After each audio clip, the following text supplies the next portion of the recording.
Cada año, millones de personas recorren los pasillos del Museo del Prado para disfrutar de grandes tesoros del arte y de algunos de sus maestros: Velázquez, Goya, Rubens, Tiziano. Pero hay una obra que sigue concentrando más miradas que ninguna otra. De hecho, es la más visitada del museo. Hablamos del Jardín de las Delicias, el tríptico más célebre del pintor Hieronymus Bosch, el Bosco. Ante sus casi 4 metros de anchura desplegada, el tríptico del Jardín de las Delicias es una experiencia no solo visual, sino emocional y espiritual. Su estructura en 3 paneles encierra un recorrido simbólico que va desde un Edén original hasta ese infierno en el que los placeres y vicios mundanos se convierten en castigo eterno. No se presta a una lectura rápida y quizá ahí precisamente radica gran parte de su magnetismo, porque nos obliga a detenernos, a contemplar con calma, a reflexionar y a preguntarnos qué quiso transmitir su autor con cada detalle hace más de 5 siglos. Soy Federico Cardelus, periodista y divulgador. Y yo soy María José Rubio, historiadora y escritora. Y esto es Despierta tu curiosidad, el videopodcast de National Geographic. Cada viernes en tu plataforma de audio favorita. Y si te quedas con ganas de conocer más historias, ya sabes que te esperan nuevos contenidos en Disney Plus y en el canal de National Geographic. En idioma español se le conoce como el Bosco, un nombre breve y fácil de recordar que esconde en realidad una historia curiosa. Su nombre original era Hieronymus van Aken, latinizado como Hieronymus Bosch. Y el Bosch procede de, a ver si lo digo bien, Schertogenbosch, o lo que es lo mismo, Bolduque en castellano, que es la ciudad neerlandesa donde nació y vivió, que entonces era la capital del ducado de Brabante, los actuales Países Bajos. Y para simplificarlo, ya en su época se abreviaba cariñosamente como Den Bosch. Ese simple gesto de firmar con su gentilicio el nombre de su ciudad natal, como le sucede a nuestro querido Caravaggio, era una manera de distinguirse en un tiempo en el que los pintores rara vez lograban escapar del anonimato de sus talleres. Y bueno, al final también es una buena estrategia. Es mucho más fácil recordar a El Bosco que a Hieronymus van Aken. Seguro que más de un mecenas agradeció no tener que deletrear su nombre al encargarle un cuadro, pero bueno, de su biografía apenas se conocen unos cuantos datos. Sabemos que nació alrededor de 1450 y murió en 1516, en un momento de transición en el que lo medieval todavía impregnaba la vida cotidiana, pero empezaban a colarse los primeros aires del Renacimiento. Su ciudad natal se encontraba en el corazón de una región comercialmente muy próspera, donde la religiosidad convivía con la vida urbana, los gremios y las cofradías, que le abrieron las puertas a El Bosco a una clientela influyente y a debates intelectuales que nutrieron su universo creativo. Nació en una familia de pintores. Su abuelo, Jan van Aken, ejerció el oficio y lo mismo hicieron su padre Antonius y varios de sus hermanos. Sin embargo, pronto se desmarcó de los cánones más convencionales de su familia y de la pintura flamenca que dominaba en su entorno. El Bosco prefirió explorar la imaginación, lo simbólico, lo fantástico, algo que la verdad le agradecemos. En 1481 se casó con Aleid van den Merwen, una mujer perteneciente a una acomodada familia de comerciantes, propietarios de casas y terrenos. De aquel matrimonio no iba a tener descendencia, pero le proporcionó estabilidad económica para poder dedicarse a su verdadero talento, la pintura. Y a la fortuna de esa vida desahogada se le atribuye la libertad que tuvo a la hora de elegir los temas y su orientación artística. El Bosco alcanzó un enorme prestigio en vida. En 1486 ingresó en la Ilustre Hermandad de Nuestra Señora, una elitista cofradía dedicada al culto a la Virgen, a la que pertenecían miembros de las élites urbanas de los Países Bajos, próximos a los Habsburgo. Por eso sus primeros encargos fueron no solo de instituciones religiosas o gremios, sino también de personalidades relevantes. Por ejemplo, Felipe de Habsburgo, nuestro Felipe el Hermoso, entonces duque de Borgoña, le encargó en 1504 una pintura del Juicio Final destinada a Bruselas, muestra de cómo su fama se extendía por la Europa de los poderosos. El último dato que conocemos a ciencia cierta de su vida es de 1516, año en el que el Bosco muere en los primeros días de agosto, muy posiblemente a causa de una epidemia de cólera desatada en Bolduque durante ese verano. Fue enterrado en la iglesia de San Juan, el gran templo gótico de su ciudad, que todavía hoy guarda memoria de su presencia. La ironía es que, pese a la escasez de información biográfica, la intensidad de sus obras le han hecho inmortal. Sus pinturas son mucho más elocuentes que cualquier crónica y son obras que funcionan como paradas de un mismo viaje creativo, desde lo religioso y lo moralizante hasta lo alegórico y lo desbordante. Y en el centro de ese recorrido aparece nuestro protagonista, el tríptico del Jardín de las Delicias. El cuadro no tiene ningún soporte documental que fije su año de creación con seguridad. Sin embargo, la datación por dendrocronología, el estudio de las tablas de roble sobre la que está pintado, lo data entre 1460 y 1466 al inicio de su carrera, cuando tradicionalmente otros expertos lo habían ubicado más tarde, en su última etapa pictórica. La guía oficial del Museo del Prado lo sitúa entre 1490 y 1500. Esto ilustra la enorme dificultad en ordenar la obra del Bosco cronológicamente e incluso en distinguir su obra original de la de sus tempranos copistas e imitadores, puesto que no se han encontrado documentos que avalen su obra. La hipótesis más aceptada sostiene que el Jardín de las Delicias fue un encargo de Enrique III de Nassau, conde de la Casa de Nassau, en cuyo palacio, en Bruselas, fue descrito por primera vez en 1517.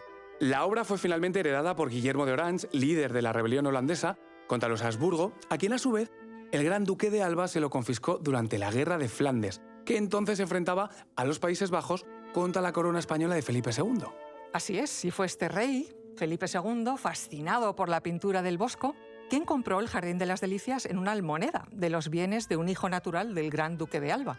El rey la incorporó a la colección que ya tenía de cuadros del Bosco, al menos otros 5 más, y la destinó al monasterio del Escorial en 1593, donde permaneció durante siglos como la pintura más famosa de esta colección.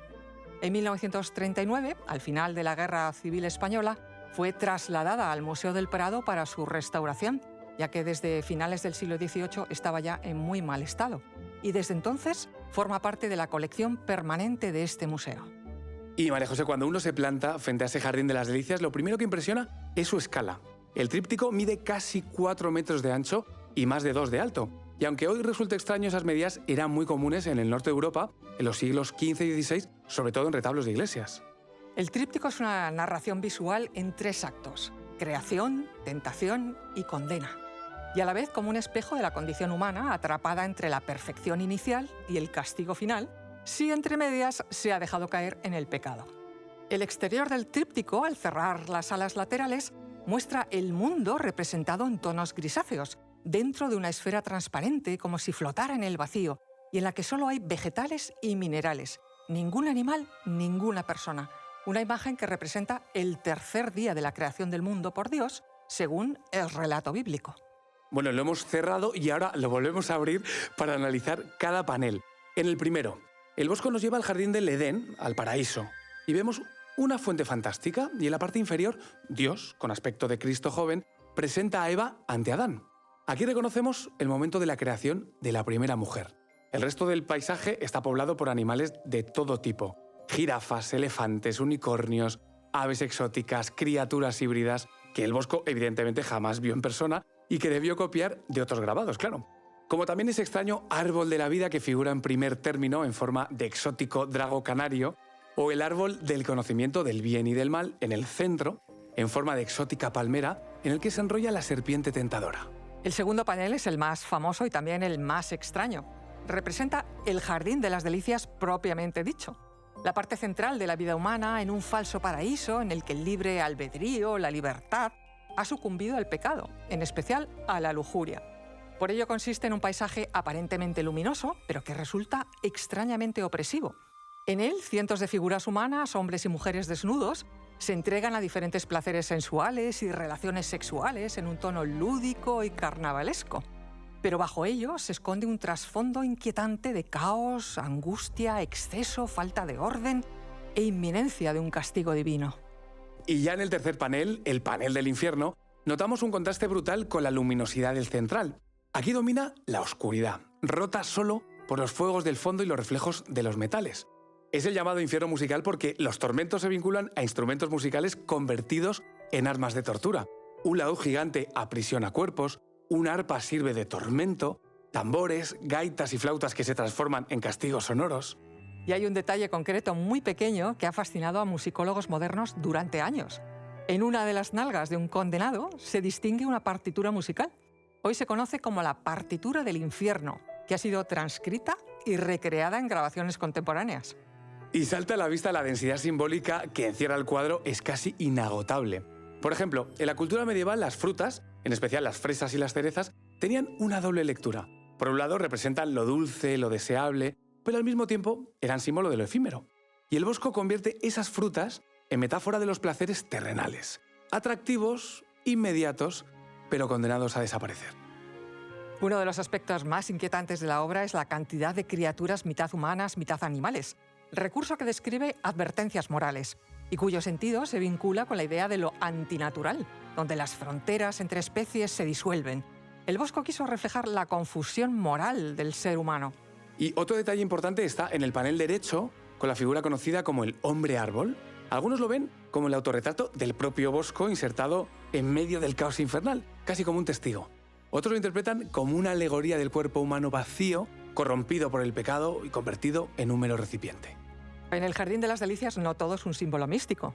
El Bosco también fue un agudo observador de su tiempo. En el tríptico hay escenas que se han leído como sátiras de costumbres de su época, con personajes que cabalgan absurdamente, procesiones ridículas o juegos que rozan lo grotesco.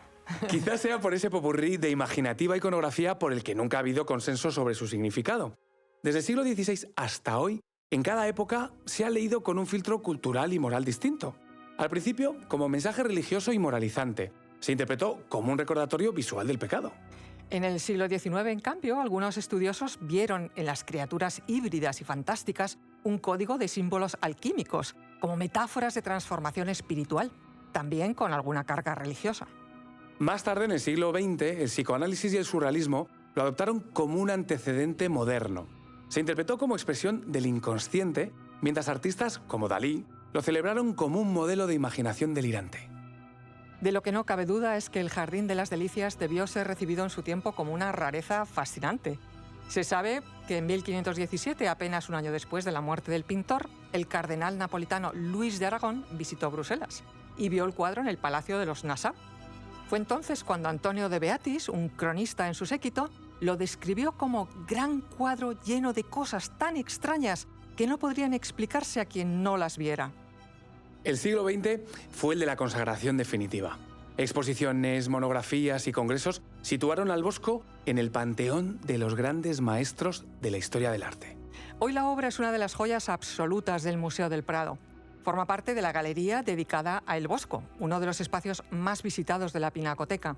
Se calcula que los visitantes dedican una media de 4 minutos frente al tríptico, un tiempo superior al que se pasa delante de obras tan célebres como Las Meninas de Velázquez o los fusilamientos de El 3 de mayo de Goya. El Jardín de las Delicias es un enigma permanente.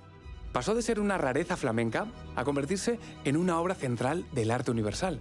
Recorrió palacios y monasterios, sobrevivió a guerras, fue interpretado como sermón moral, como alegoría alquímica, como mapa del inconsciente y como antecedente del surrealismo. Si vamos alguna vez juntos al Prado, Fede, y me pierdo por allí, es probable que me encuentres atrapada frente al Jardín de las Delicias, porque cada vez que uno va, descubres algún detalle nuevo que no habías visto antes. Y es que quizás ahí está la magia del Jardín de las Delicias, que nos obliga a mirarlo una y otra vez, sabiendo que nunca lo agotaremos. Esto es Despierta tu Curiosidad, el videopodcast de National Geographic, cada viernes en tu plataforma de audio favorita. Y si te quedas con ganas de conocer más historias, ya sabes que te esperan nuevos contenidos en Disney Plus y en el canal National Geographic.